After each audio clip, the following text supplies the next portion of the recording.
love cauliflower. It's a member of the cruciferous family, the same family as cabbage and collards and kale, all the, which is well known to be cancer fighting.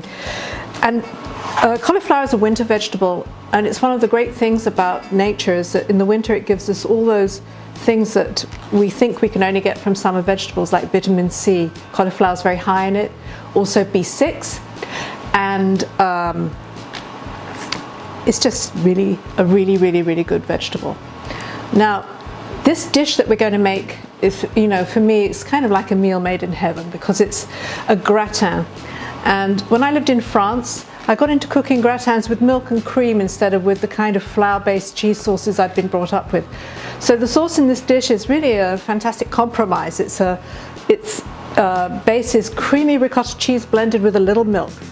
You can add a little bit more cheese or other spices and flavors, but this base is high protein, low carb, and super simple. Now, if you're looking for a lighter gluten-free sauce for mac and cheese, look no further. This will do it. So, look and learn. Okay, so cauliflower, can be a little daunting to get into, but so I'm just going to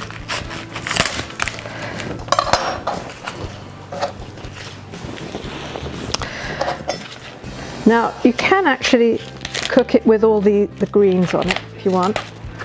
I personally, for this, you don't really need to do it.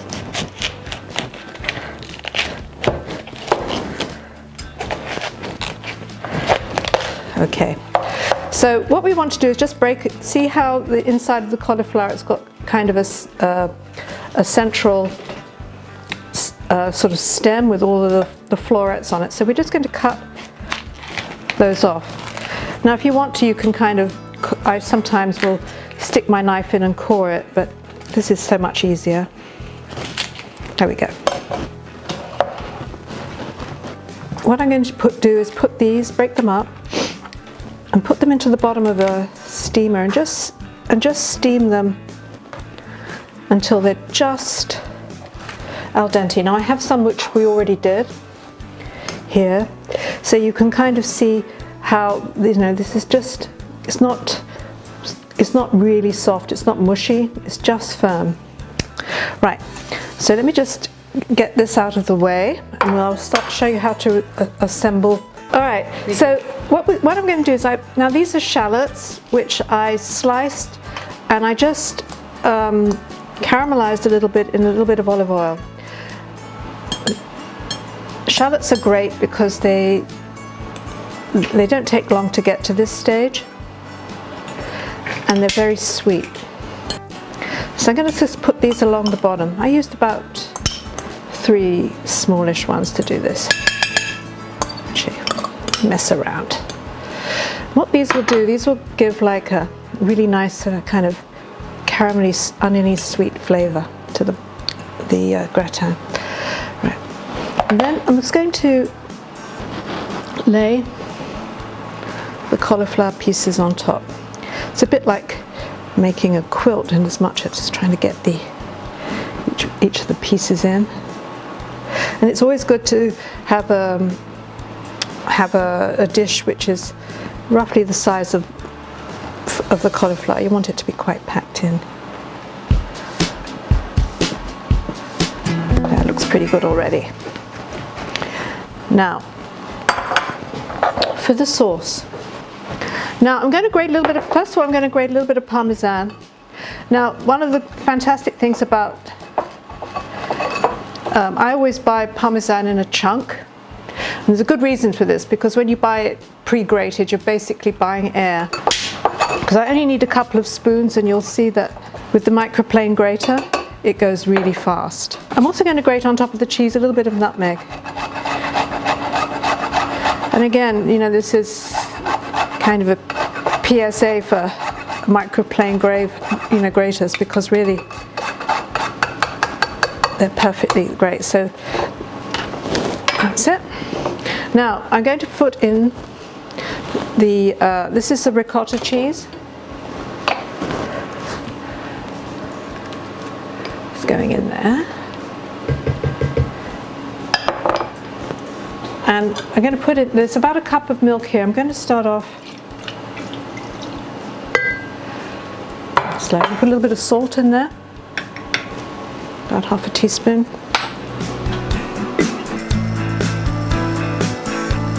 I want this to be the consistency of like heavy cream.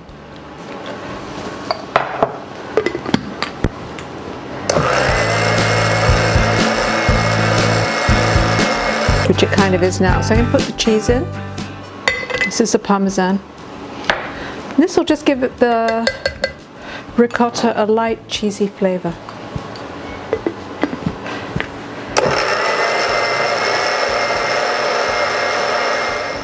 So I'm just going to pour this now.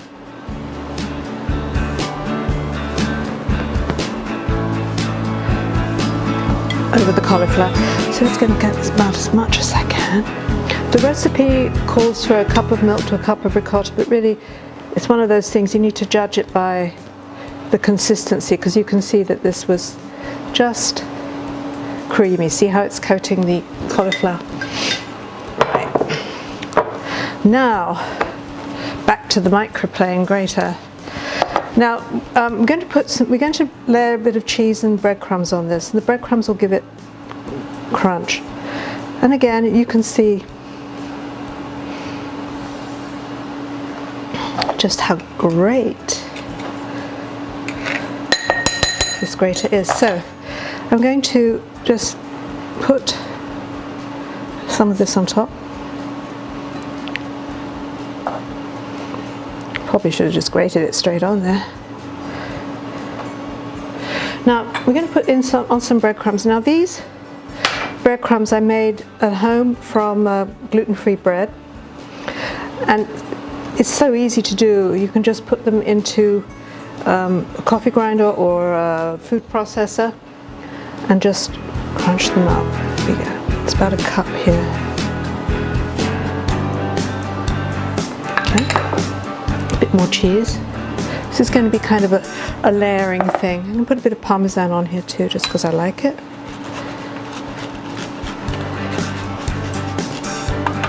Okay.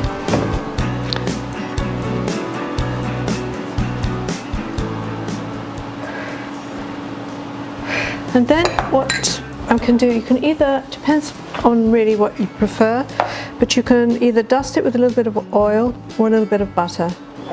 And for this I think I'm just going to use a little bit, just dot it with a little bit of butter. This will help the breadcrumbs to brown. Now when this is done, we're going to put this in an oven, 375.